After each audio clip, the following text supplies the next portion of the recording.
Hello, fans of retro music. My name is Dave Sundstrom, and I love talking about music from decades gone by.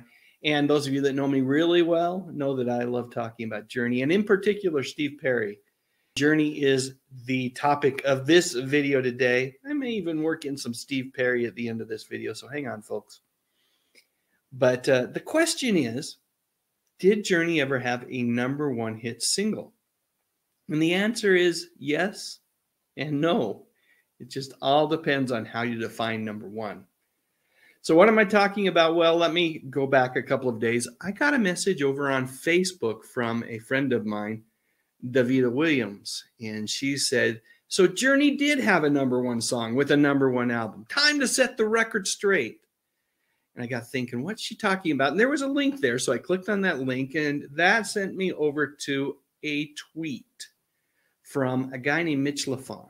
And Mitch, well, he's just a treasure trove of musical information. And he was certainly was on that day. I think this tweet came out yesterday, January 30th, 2023. Anyway, here's what it said. Journey Escape, quadruple platinum getaway and still going, featuring the third smash single, Open Arms. Now, attached to this, there was an ad.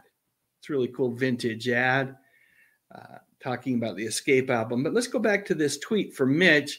He goes on to add, Open Arms went to #1 on Cashbox's Top 100 and #2 on the Billboard Top 1 or Hot 100. So there you go. There's the answer to your question. It depends. If all you consider, if you only consider the Billboard charts to be the rankings for singles and albums, then I guess Journey never had a #1 hit. But there are other charts out there, folks, and Cashbox's charts are very legitimate. On their Hot 100, Open Arms went all the way to #1. So, I like to think they did have a #1 hit. And thank you for pointing that out, Davida. Now, if you go over to the Billboard site, you can see that they say no #1 hits, but 6 top 10 hits. And, so many great songs. One of my favorites being Be Good to Yourself.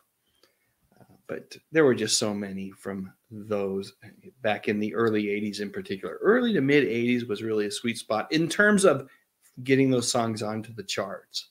Now, those were the years where Steve Perry was in the band as well. I promised I'd work a little Steve Perry into this video. And it's just a random thought. There's a lot going on with Journey these days, a lot. And there's been numerous roster changes over the past few years. And there's been lawsuits going back and forth. And at times you just wonder, are they going to be able to stay intact? Any sort of version of Journey. And I think as long as Neil Schon has the desire to do so, that they probably will.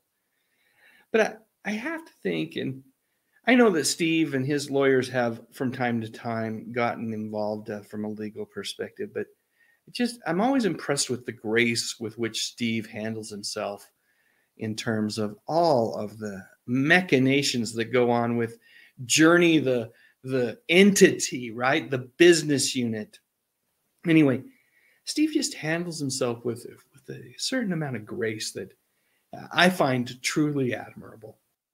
All right, we'll spend more time talking about Steve another day.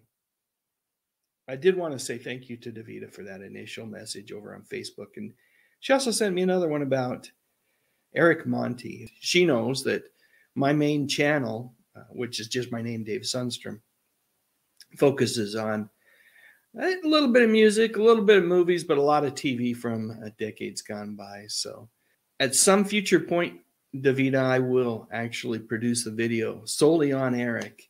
And I've mentioned him in a couple of my videos, but I never really focused on him. So I will do that at some point in the not too distant future. Thanks for the suggestion. All right, folks, I think that's all I have today.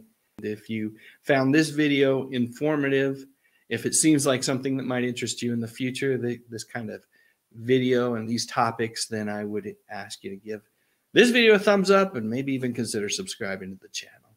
But most importantly, thanks again for watching.